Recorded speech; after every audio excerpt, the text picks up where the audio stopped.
Follow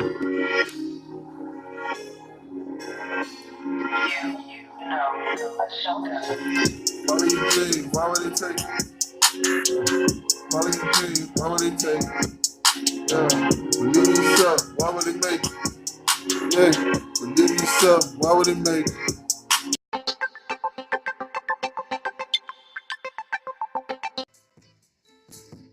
What they do YouTube is Shonda Vloggins, and I need to bring you guys this updates about R. Kelly. I know I've been busy. I'm a bartender, so we got a lot going on. As of Sunday, R. Kelly was still yet to post his bill. He was behind on several things, including an eviction, which he owed about $80,000. He also still owed 2 property management companies for 2 homes that he had out in the suburbs in Atlanta, totaling $39,000. He's also still set to pay by the beginning of March almost $170,000 worth of back child support that was owed to Drea Kelly, who was R. Kelly's ex-wife. Now, R. Kelly most definitely did not post the bond himself. He was bonded out by one of his good friends, goes by the name of Valencia Love. Valencia Love told reporters that R. Kelly is a good friend of mine, quote unquote. She is the owner of several restaurants in Romeoville, Illinois, which is where she is from. She also is the owner of Lord and Christian Child Care Facility that she runs. And despite R. Kelly facing sexual abuse charges for children under the age of 17, she still posted the bail for her good friend. R. Kelly again was charged with 10 counts of aggravated criminal sexual abuse, which has R. Kelly facing up to 70 years imprisonment. And this came just 1 week after Michael Avenatti handed in a new sex tape that he found on VHS to prosecutors. Prosecutor Kim Fox broke down these charges and victims by initial in court yesterday, and this is what makes up the 10 counts. The first victim's initials are HW, stated that she was under 17 between May 26, 1998 and May 25, 1999. The first victim brings in a total of 4 counts. She was under the age of 17 between May 26, 1998 and May 25, 1999. She goes by the initials HW, and the 4 counts are as follows. Contact between R. Kelly and the 4 counts are as follows. It was contact between R. Kelly's penis and her sex organ, contact between R. Kelly's penis and her mouth, contact between R. Kelly's penis and her breast, and contact between R. Kelly's mouth and her breast. The second victim was a minor between September 26, 1998 and September 25, 2001. She brings in a total of 2 counts, which brings us to 6. Goes by the initials RL, and the counts are as follows. 2 counts of aggravated criminal sexual abuse, contact between R. Kelly's penis and her sex organs, and contact between R. Kelly's penis and her mouth. So this brings us to a total of 6 counts. The third victim brings in a total of 2 counts. She was at the age of consent by February 18, 2003. She goes by the initials LC, and the grand jury indicted R. Kelly on 1 count of aggravated criminal sexual abuse based on transmission of semen by R. Kelly for the purpose of sexual gratification during the course of underlying forcibly felony attempt of aggravated criminal sexual abuse. Our 4th victim was under the age of 17 between May 1st, 2009 and January 31st, 2010. She goes by the initials JP. And the contact between her and R. Kelly was of his penis and her sex organ and the transmission of semen. Attorney Kim Fox broke down all of these charges in court, and that makes up the 10 counts that R. Kelly is facing. And it was also stated that Michael Avenatti told the court that a 3rd tape should be on the way, as he has already handed in a total of 2. One of the tapes was said to have had R. Kelly incriminate himself by mentioning the young girl's age in the video, and it goes as follows.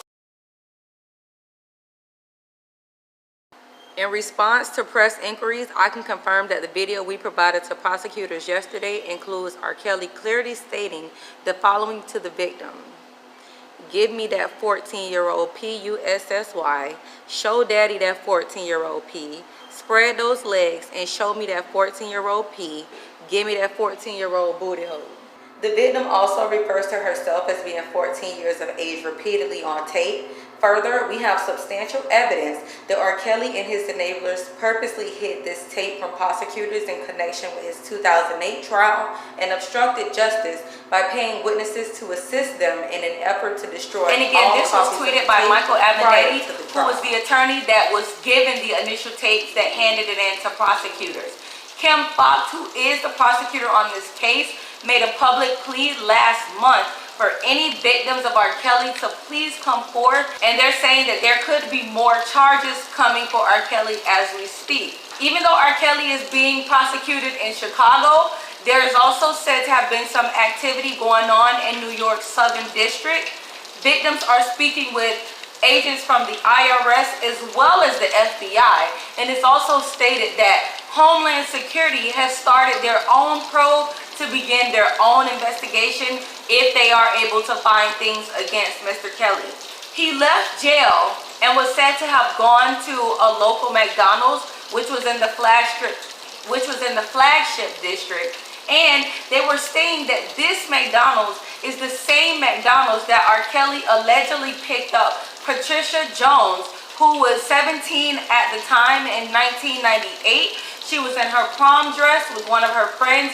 After prom, R. Kelly brought her back with him to a hotel and allegedly impregnated her, which is where he made her get an abortion, and she sued R. Kelly in 2002 for the said charges when she was under the age of 18 and unable to consent. And this is the Rock and Roll McDonald's, which was one of the two McDonald's that they said R. Kelly would go to mingle with underage girls. After being released, Michael Avenatti is already saying that R. Kelly has violated the terms of his bond, which he had to turn in his passport. He's already done so, but he is not allowed contact with anyone under the age of 18. And he says that R. Kelly has already done so by meeting with underage girls because he went to the McDonald's.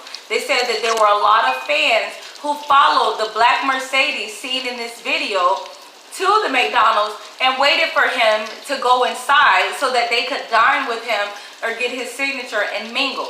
Now, R. Kelly has no control over this. However, this is what his attorney, Steve Greenberg, had to say. Well, he was followed to McDonald's by a swarm of media, and yet Michael Avenatti seems to be the only one who has this information. So I'm fairly certain it didn't happen. Plus, the McDonald's is new, so it can't be a McDonald's he has been going to. Also tweeted about their recollection of R. Kelly going to these McDonald's during prom season. This is what they said. R. Kelly will post up at the Rock and Roll McDonald's when it was prom season. I'll never forget that shit. It was at the McDonald's. And as if he hasn't applied enough pressure, here's Michael Avenatti yet again taunting Stephen Greenberg for filming right before a bail hearing. Nothing says I'm a professional and not grandstanding like taking selfies with the press moments before the bail hearing for your client who is facing a life in prison. The woman walking with R. Kelly was also said to be the woman walking with Joycelyn Savage and Azriel Clary on his bond hearing the day of. So it's not sure or clear whether she's his handler or whatever role she plays, but she's always in the picture. But it said that she never interacts with any of the media or even R. Kelly's people. And these are the latest updates on the news about R. Kelly. Sorry I was late, guys, but I have a lot of things to handle. I'll also be vlogging about the bar. So I'll catch up with you guys when it's time. I'm Shonda Vloggins. Peace.